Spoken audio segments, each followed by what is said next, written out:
Hello दोस्तों, स्वागत है आपका हमारे यूट्यूब चैनल में। इस वीडियो में हम ITR 1 को फाइल करेंगे। अगर आप डिफेंस या आर्मी से हैं तो आप अपना सैलरी इनकम को ITR 1 में कैसे फाइल करेंगे, और साथ ही साथ आपके केस में अगर एरियर भी आपको मिला है प्रीवियस ईयर्स में तो उसको रिटर्न में आप कैसे दिखाएंगे, इसी वीडियो में हम डिस्कस करेंगे। तो चलिए शुरू करते हैं इस वीडियो को। वीडियो शुरू करने से पहले अगर आप चैनल पर नए हैं तो चैनल को सब्सक्राइब कर लीजिए और बेल आइकन को दबा दीजिए, जिससे कि लेटेस्ट नोटिफिकेशन आपको मिल सके जब भी मैं नया वीडियो अपलोड करूँ। तो चलिए शुरू करते हैं इस वीडियो को। अगर आपके केस में एरियर मिला है तो पहले आपको एरियर को कैलकुलेट करना होगा, क्योंकि एरियर के लिए पहले हमें फॉर्म 10 को फाइल करना होगा, फिर हम उसके बाद आगे का रिटर्न प्रोसेस करेंगे। लास्ट वीडियो में मैंने आपको बताया था कि कैसे आप फॉर्म 10 को भर सकते हैं, साथ ही उसको फाइल कैसे कर सकते हैं। इसके अलावा मैंने आपको बताया था कैसे आप फॉर्म 10 को कैलकुलेट कर सकते हैं एक्सेल शीट में, जो कि मैंने आपको एक्सेल शीट में कैलकुलेट करके भी लास्ट वीडियो में दिखाया था। तो इस वीडियो में मैं आपको कैलकुलेशन नहीं बताऊंगा, कैलकुलेशन को देखने के लिए आपको हमारा लास्ट वीडियो देखना होगा। इस वीडियो में मैं आपको शॉर्ट में बता दे रहा हूँ। यहाँ पर आप देख सकते हैं कि हमें 2005 से कंटिन्यू एरियर मिल रहा है, जो कि 2020-21 में भी हमें लास्ट ईयर का एरियर मिला है। यहाँ हमें ऊपर के टेबल में जो हमारा टैक्स कैलकुलेट हुआ है लिखा हुआ है टैक्स ऑन रिसीट बेसिस, जो कि हमारा एरियर मिलने से पहले जो टैक्स कैलकुलेशन था वो कैलकुलेट हुआ है। आप यहाँ देख सकते हैं कि हमने किसी भी ईयर में हमने टैक्स को पे नहीं किया है, सिर्फ हमने 2017-18 के फाइनेंशियल ईयर में आप देख सकते हैं कि हमने 5,642 का टैक्स हमने पे किया है। इसके बाद सीधे हमारा जो TDS कटा है वो सीधे हमारा टैक्स कटा है करंट जो लास्ट फाइनेंशियल ईयर है जिसका हम रिटर्न अभी प्रिपेयर कर रहे हैं, वहाँ पर हमारा TDS कटा है लगभग 78,453 रुपीज़ का हमारा TDS कटा है। जो कि ये TDS आप देख सकते हैं कि हमारा टैक्सेबल इनकम प्लस एरियर दोनों को जोड़ने के बाद हमारा TDS कटा है। तो यहाँ पर जब हम एरियर को अलग अलग ईयर में उसके जो पर्टिकुलर ईयर्स हैं उसमें हम डिस्ट्रीब्यूट करते हैं और दोबारा रिकैलकुलेट करते हैं अपने टैक्स को, तो यहाँ पर देख सकते हैं कि हमारा जो ऑलरेडी है जो हमारा TDS जिस ईयर में कटा था लास्ट फाइनेंशियल ईयर में जो कटा था 78,000, उसके हिसाब से हमारा कोई टैक्स नहीं बन रहा है उस ईयर में। और जो हमारा TDS ऑलरेडी कट चुका है 78,000 का, वो हमें रिफंड लेना है, क्योंकि जो TDS हमारा कटा है वो हमारा एरियर पर भी कट गया है TDS। यहाँ पर मैं आपको फॉर्म 16 से भी मैच करा के दिखा दे रहा हूँ। यहाँ पर देख सकते हैं कि दोनों आपका चार्जेबल इनकम मैच हो रहा है।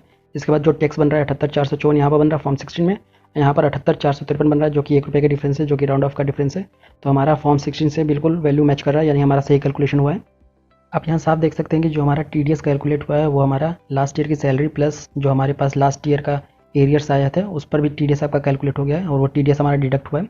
और एरियर को प्रीवियस ईयर में डिस्ट्रीब्यूट करने के बाद हमारा देख सकते हैं कि हमारा TDS कुछ नहीं बन रहा है, यानी हमारा कोई टैक्स नहीं बन रहा है। तो जो 78,453 का टैक्स हमारा कटा है TDS, वो हमें रिफंड लेना है। और यहाँ पर देख सकते हैं कि ये हमारा 78,453 रुपये हमें पूरा रिफंड मिल जाएगा। अगर आपको टेनी का डिटेल्ड कैलकुलेशन चाहिए तो आप मेरा लास्ट वीडियो देख सकते हैं। वीडियो का लिंक मैं आपको आई बटन में या डिस्क्रिप्शन बॉक्स में दे दूंगा, वहाँ से आप क्लिक करके देख सकते हैं। कैलकुलेशन शीट में सारा डेटा फिल करने के बाद आपका टेबल है और एनेक्सर में सारा जो डेटा है ऑटोमेटिक कैलकुलेट हो जाएगा। अगर आपको ये एक्सेल कैलकुलेटर चाहिए तो लास्ट वीडियो के डिस्क्रिप्शन बॉक्स में आपको डिटेल दिया होगा, वहाँ से आप डाउनलोड कर सकते हैं इसको। चलिए हम चलते हैं सीधे इनकम टैक्स की वेबसाइट पर। सबसे पहले हम फॉर्म 10 को प्रिपेयर कर लेते हैं। तो हम जाएंगे ई फाइल में इनकम टैक्स फॉर्म और फाइल इनकम टैक्स फॉर्म पर क्लिक करेंगे। यहाँ पर आपको person without business and profession section में आपको फॉर्म 10 मिल जाएगा, यहाँ से आप क्लिक कर सकते हैं। फिर आपको यहाँ पर असेसमेंट ईयर चूज़ करना होगा, चूज़ करके आप आगे बढ़ सकते हैं। क्योंकि मैं ऑलरेडी फिल कर चुका हूँ सारा डेटा, तो यहाँ से हम रिज्यूम करेंगे। यहाँ पर देख सकते हैं मैं फिल करके रखा हूँ, यहाँ पर रिज्यूम हम करेंगे। फिर लेट्स गेट स्टार्टेड पर क्लिक करेंगे और यहाँ के बाद हम यहाँ पर एरियर को चूज़ करेंगे। तो उसके बाद हम कंटिन्यू पर क्लिक करते हैं। ऊपर है आपका पर्सनल इन्फॉर्मेशन, या फिल कर लेंगे। तो हम नीचे वाले पे चलते हैं, एरियर सैलरी / फैमिली पेंशन। यहाँ पर मैंने कुछ डेटा ऑलरेडी मैंने फिल करके रखा हुआ है, जो कि पहला वाला आपका जो ऑप्शन है सेक्शन है, वहाँ पर आपको अपना करंट फाइनेंशियल ईयर यानी लास्ट फाइनेंशियल ईयर की आपको सैलरी लिखनी है। उसमें से उस सैलरी में आपका एरियर इंक्लूड नहीं होना चाहिए। यहाँ पर देख सकते हैं कि आपका एरियर रिफ्लेक्ट हो रहा है, तो यहाँ पर एरियर रिफ्लेक्ट नीचे आपको जहाँ पर टेबल ए दिया हुआ है, यहाँ पर ऐड डिटेल करके आपको हर ईयर का टेबल ऐड करना होगा। तो हर ईयर का टेबल जैसे ही आप ऐड करेंगे तो ऊपर जो भी आपका एरियर होगा वो ऑटोमेटिक रिफ्लेक्ट होने लगेगा। तो यहाँ पर आप देख सकते हैं कि हमने यहाँ पर टेबल हर ईयर का टेबल एक बना कर रखा हुआ है। यहाँ पर हमने 2005 से लेके लास्ट ईयर तक हमने सारे टेबल को फिल कर दिया है, सारे डेटा को। मैं एक लास्ट ईयर का डेटा आपको फिल करके बता देता हूँ कि उसमें क्या क्या फिल करना होगा आपको। अगर आपको डिटेल वीडियो चाहिए तो आप लास्ट वीडियो में मेरा देख सकते हैं कि मैंने उसमें सारे डिटेल में सब कुछ बताया है। तो यहाँ पर आप देख सकते हैं जो लास्ट ईयर है हम 20-21 का ले लेते हैं डिटेल। तो यहाँ पर हमारा 20-21 का जो इनकम था 4,50,600 रुपये था एरियर से पहले। तो हम 4,50,600 रुपये यहाँ पर हम इनकम टैक्स की पोर्टल पर डाल देंगे। यहाँ पर हमने 4,50,600 डाल दिया है। एरियर से पहले हमारी इनकम कितनी आई थी और इस एरियर हमें कितना रिसीव हुआ है उस ईयर का, तो हमें 48,273 का एरियर रिसीव हुआ है। उसके बाद हमारा टोटल इनकम करंट कैलकुलेशन के हिसाब से कितना बना, वो बना 4,98,873 रुपये। अगर ये टैक्सेबल इनकम के अंदर रहता तो यहाँ पर ऑटोमेटिक नीचे टैक्स रिफ्लेक्ट होने लगता।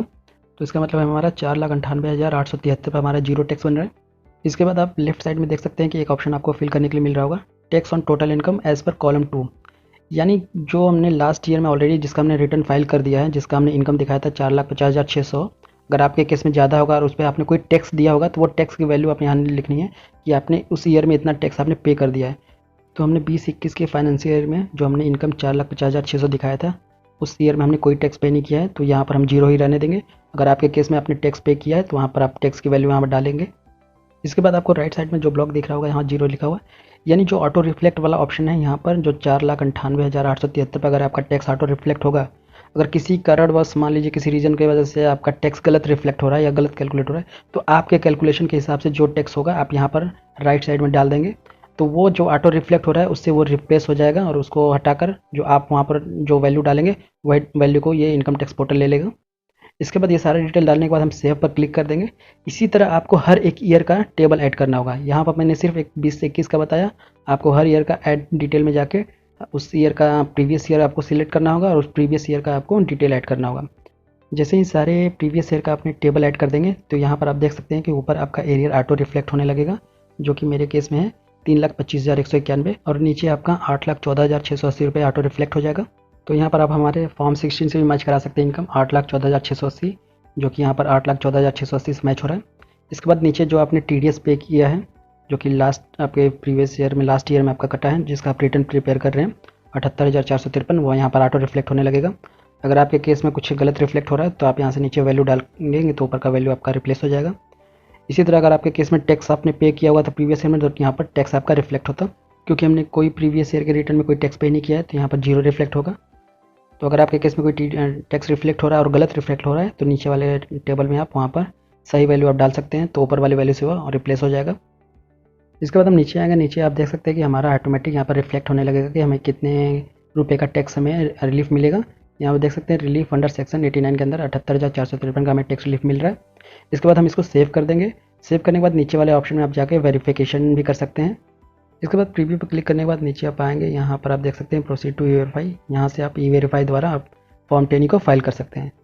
इसके बाद हम रिटर्न फाइलिंग पे चलते हैं, तो ई फाइल इनकम टैक्स रिटर्न और फाइल इनकम टैक्स रिटर्न पर क्लिक करेंगे। इसके बाद यहाँ से हम असेसमेंट ईयर चूज़ कर लेंगे, तो हमारे केस में 22-23 है और ऑनलाइन चूज़ करके कंटिन्यू पर क्लिक करेंगे। यहाँ पर हमने ऑलरेडी डेटा फिल कर रखा है तो हमारे यहाँ रिज्यूम फाइलिंग आ रहा है। अगर आप फर्स्ट टाइम रिटर्न फाइल कर रहे हैं तो आप नीचे स्टार्ट न्यू फाइलिंग पर क्लिक कर सकते हैं। तो हम यहाँ पर रिज्यूम फाइलिंग पर मैं क्लिक करता हूँ। तो यहाँ पर पहला हमारा ऑप्शन है पर्सनल इन्फॉर्मेशन, तो पर्सनल इन्फॉर्मेशन पर हम क्लिक करते हैं। यहाँ पर आपको ऊपर का डिटेल आपको ऑटोमेटिक पहले से प्रीफिल्ड होगा, तो हमें नीचे चलना है। नीचे आपको यहाँ पर नेचर ऑफ एम्प्लॉयमेंट चूज़ करना है, तो मेरे केस में सेंट्रल गवर्नमेंट है, आपके केस में जो भी होगा आप चूज़ कर सकते हैं। इसके बाद अगर आप न्यू टैक्स रिजिम या ओल्ड टैक्स रिजिम के साथ जाना चाहते हैं तो वो चूज़ कर सकते हैं और यहाँ पर हम कन्फर्म पर क्लिक कर देंगे। पर्सनल डिटेल कन्फर्म होने के बाद हमारा नीचे का ग्रॉस टोटल इनकम इनेबल हो जाएगा। यहाँ पर भी ऑटोमेटिक आप देख सकते हैं प्रीफिल डेटा आ रहा है, यानी ऑटोमेटिक ये आपका AIS से रिफ्लेक्ट हो रहा है। तो यहाँ पर आपको कुछ क्वेश्चंस पूछे जा रहे हैं, तो हम सारे क्वेश्चंस को स्किप करेंगे और आगे हम डिटेल भरेंगे। स्किप द क्वेश्चंस कर देते हैं, यस कर देते हैं इसको। यहाँ पर हमारा इनकम फ्रॉम सैलरी में ऑटो रिफ्लेक्ट हो रहा है सैलरी। आप इसको AIS में भी चेक कर सकते हैं, तो AIS में चेक करने के लिए आपको सर्विसेज में जाना होगा और नीचे आपको एनुअल इन्फॉर्मेशन स्टेटमेंट पर क्लिक करना होगा, तो यहाँ से आपका AIS खुल जाएगा। तो यहाँ से हम फॉर्म 26AS को भी एक बार रीचेक कर लेते हैं, तो यहाँ से हम फॉर्म 26AS को भी खोल लेते हैं, कन्फर्म पर क्लिक करेंगे। तो यहाँ आप देख सकते हैं AIS हमारा खुल चुका है। यहाँ से AIS पे हम क्लिक करेंगे और टैक्स इन्फॉर्मेशन समरी पर आप क्लिक करेंगे। तो जैसे आप नीचे आएंगे तो आप देख सकते हैं कि सैलरी में हमारा ऑटोमेटिक 10,14,679 का ऑटोमेटिक वैल्यू रिफ्लेक्ट हो रहा है। इसके अलावा आप TDS के लिए आप ये भी चेक कर सकते हैं 26AS। तो यहाँ से आपको असेसमेंट ईयर हम 22-23 चूज़ कर लेते हैं और इसको व्यू डिटेल पर क्लिक करते हैं। इसके बाद नीचे आप आएंगे, नीचे आप देख सकते हैं कि हमारा जो TDS कटा हुआ है वो यहाँ पर रिफ्लेक्ट हो रहा है। तो हमारे केस में दोनों ठीक है, तो हम वापस आ जाते हैं रिटर्न पे। तो यहाँ पर आपको सैलरी सेक्शन में अगर आपको कोई एग्जाम्पशन क्लेम करना है अलाउंसेस पे, यहाँ एडिट करके आप एग्जाम्पशन क्लेम कर सकते हैं। तो मेरे केस में कोई एग्जाम्पशन नहीं है तो हम इसको छोड़ देते हैं और यहाँ पर आप देख सकते हैं कि ऑटोमेटिक स्टैंडर्ड डिडक्शन 50,000 डिडक्ट हो चुका है।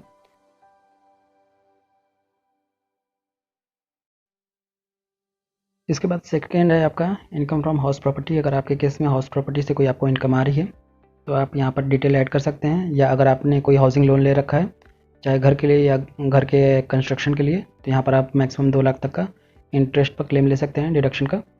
तो मैं आपको शॉर्ट में बता देता हूँ। यहाँ पर हम क्लिक करेंगे ऐड एडिट डिटेल पर। तो इसके बाद यहाँ पर आपको type of house property choose करना होगा। तो यहाँ पर हम पहला ऑप्शन देख लेते हैं, सेल्फ ऑक्यूपाइड। अगर आप खुद के घर में रह रहे हैं लेकिन आपने अगर कोई हाउसिंग लोन ले रखा है तो यहाँ पर आप देख सकते हैं कि ऊपर आपका interest payable on borrowed capital, यहाँ पर मैक्सिमम 2 लाख तक का आप डिडक्शन क्लेम कर सकते हैं अपने इंटरेस्ट पर। तो उसकी वैल्यू आप यहाँ पर इंटर कर देंगे। इसके बाद सेकंड ऑप्शन है लेट आउट का। अगर आपने अपने प्रॉपर्टी को रेंट पर या लीज पर दे रखा है, अगर आपको उससे इनकम हो रही है तो यहाँ पर आप उसका डिटेल दे सकते हैं। यहाँ ऊपर वाले सेक्शन में आपने पूरे ईयर में आपने कितना इनकम रिसीव किया है, रेंट रिसीव किया है, उसका डिटेल देना होगा। फिर नीचे वाले में आपको टैक्स पेड लोकल अथॉरिटी, यानी लोकल अथॉरिटी को कितना टैक्स पे किया है, जैसे हाउस टैक्स हो गया या म्यूनसिपल कोई भी म्यूनसिपल टैक्स पे आपने पे किया होगा उसका डिटेल देना होगा। तो यह आपने हाउसिंग लोन कोई ले रखा है तो उसका इंटरेस्ट की डिटेल यहाँ पर नीचे देख सकते हैं। इसके बाद आप नीचे यहाँ पर ऐड डिटेल पर क्लिक करके इसको ऐड कर सकते हैं। तो हमारे केस में हाउस प्रॉपर्टी से इनकम नहीं है तो हम इसको बैक आ जाते हैं। इसके बाद है आपका इनकम फ्रॉम अदर सोर्सेज। तो अदर सोर्सेज भी कोई इनकम आपकी है तो यहाँ पर इसका डिटेल आप यहाँ पर दे सकते हैं। तो यहाँ पर ऊपर आप देख सकते हैं कि ऊपर अगर आपका कोई सेविंग बैंक से आपको इंटरेस्ट मिला है तो आप इसको यस करके यहाँ वैल्यू आप उसको दे सकते हैं। सेविंग बैंक पर आपको मैक्सिमम 10,000 तक का डिडक्शन मिल जाएगा। इसके अलावा अगर आपको कोई एफडी पर इंटरेस्ट मिला है, चाहे वो बैंक में हो, पोस्ट ऑफिस में हो या कोऑपरेटिव सोसाइटी में हो, तो उसका डिटेल आप दे सकते हैं। इसके अलावा अगर आपका इनकम टैक्स रिफंड में कोई इंटरेस्ट मिला है तो उसकी वैल्यू आप दे सकते हैं। इसके अलावा कोई आपको अगर प्रोविडेंट फंड से इनकम आपको हुआ है तो उसका डिटेल भी आप यहाँ से ऐड कर सकते हैं। अगर आपको कंपनी द्वारा डिविडेंड मिला है तो यहाँ पर डिविडेंड आप यहाँ पर एंटर कर सकते हैं पीरियड वाइज, किस किस पीरियड में आपको डिविडेंड मिला है उसको एंटर कर सकते हैं। कोई अदर इनकम है तो आप एनी अदर पर क्लिक करके यहाँ पे इसको वैल्यू डाल सकते हैं और किस टाइप का वो इनकम है आप वहाँ पर डिस्क्रिप्शन में डाल सकते हैं। तो हमारे केस में कोई इनकम फ्रॉम अदर सोर्सेज नहीं है तो हम यहाँ से बैक आ जाते हैं। हमारे केस में सिर्फ एक इनकम ऑफ अदर सोर्सेज था जो कि हमें इंटरेस्ट मिला था इनकम टैक्स रिफंड पर, तो वो यहाँ पर ऑटो रिफ्लेक्ट हो रहा है। इसके अलावा कोई और एग्जाम्प्ट इनकम आपके पास है तो आप एग्जाम्प्ट इनकम यहाँ पर डाल सकते हैं। इसके बाद हम इसको कन्फर्म पर क्लिक कर देंगे। कन्फर्म पर क्लिक करते ही आप देख सकते हैं कि हमारा पर्सनल इन्फॉर्मेशन और ग्रॉस टोटल इनकम हमारा कन्फर्म्ड हो जाएगा और इसके बाद हमारा टोटल डिडक्शन का ऑप्शन इनेबल हो जाएगा। नीचे जाके स्किप द क्वेश्चंस कर देते हैं। तो यहाँ पर आप अपने अकॉर्डिंग अपने डिडक्शन को क्लेम कर सकते हैं। तो यहाँ पर आप देख सकते हैं कि 80C के अंदर हमने 1.5 लाख तक का डिडक्शन मैक्सिमम क्लेम किया है। इसके अलावा आप 80D के अंदर मेडिकल पर भी आप क्लेम ले सकते हैं। तो यहाँ पर मैं एडिट करके आपको दिखा देता हूँ। अगर आप अपने लिए मेडिकल इंश्योरेंस पर डिडक्शन क्लेम करना चाहते हैं तो यहाँ पर आपको यस या नो सिलेक्ट करना होगा। अगर नहीं करना चाहते नॉट क्लेमिंग पर करना होगा। अगर आपको डिडक्शन क्लेम करना है तो अगर आप 60 साल से ऊपर हैं तो आपको यस करना होगा। अगर आप 60 साल से नीचे हैं तो यहाँ पर आपको नो करना होगा। तो अगर हम एग्जांपल के तौर पर मान लेते हैं कि हम 60 साल से नीचे हैं, इसको नो करते हैं, तो यहाँ पर आप हेल्थ इंश्योरेंस पर मैक्सिमम 25,000 तक का प्रीमियम पर आप डिडक्शन क्लेम कर सकते हैं। इसके अलावा प्रिवेंटिव हेल्थ चेकअप पर मैक्सिमम 5,000 तक आप डिडक्शन क्लेम कर सकते हैं। इसके अलावा नीचे आते हैं, नीचे आप अपने पेरेंट्स के लिए अगर आपको डिडक्शन क्लेम करना है, अगर आपके पेरेंट्स 60 साल से ऊपर हैं तो आप इसको यस करेंगे, अगर 60 साल से नीचे हैं तो इसको नो रहने देंगे। इसके अलावा यहाँ पर हेल्थ इंश्योरेंस पर आप मैक्सिमम 50,000 तक, अगर 60 साल से ऊपर है तो 50,000 तक का डिडक्शन क्लेम कर सकते हैं और अगर 60 साल से नीचे हैं तो इसको नो करेंगे और यहाँ पर मैक्सिमम आप 25,000 तक का डिडक्शन क्लेम कर सकते हैं। प्रिवेंटिव हेल्थ चेकअप में भी आप मैक्सिमम 5,000 तक का डिडक्शन क्लेम कर सकते हैं। तो मेरे केस में नहीं है तो इसको भी मैं बैक आ जाता हूँ, कैंसिल कर देता हूँ। अगर आपको सेविंग बैंक के इंटरेस्ट पर भी डिडक्शन क्लेम करना है तो 80TTA में आप 10,000 तक का मैक्सिमम डिडक्शन क्लेम कर सकते हैं। या यहाँ पर आप सो ऑल डिडक्शन पर क्लिक करके यहाँ पर आप सारे डिडक्शन को देख सकते हैं और अपने अकॉर्डिंग डिडक्शन पर क्लेम ले सकते हैं। तो मेरे केस में सिर्फ 80C था तो हम 80C पर डिडक्शन क्लेम करने के बाद हम इसको कंफर्म कर देंगे। तो यहाँ पर हमारा डिडक्शन का सेक्शन भी कंप्लीट हो जाएगा। इसके बाद हमारा टैक्स पेड का ऑप्शन इनेबल हो जाएगा। हम इस पर क्लिक करते हैं। यहाँ पर जो सैलरी पर जो TDS कटा है वो ऑटो रिफ्लेक्ट यहाँ पर हो रहा है 78,454 रुपये का। अगर सैलरी के अलावा किसी और चीज़ पर TDS कटा है तो आपका नीचे वाले ऑप्शन में रिफ्लेक्ट होगा। इसके अलावा अगर आपने कोई एडवांस टैक्स या सेल्फ असेसमेंट टैक्स पे किया है तो यहाँ पर ऑटो रिफ्लेक्ट होगा।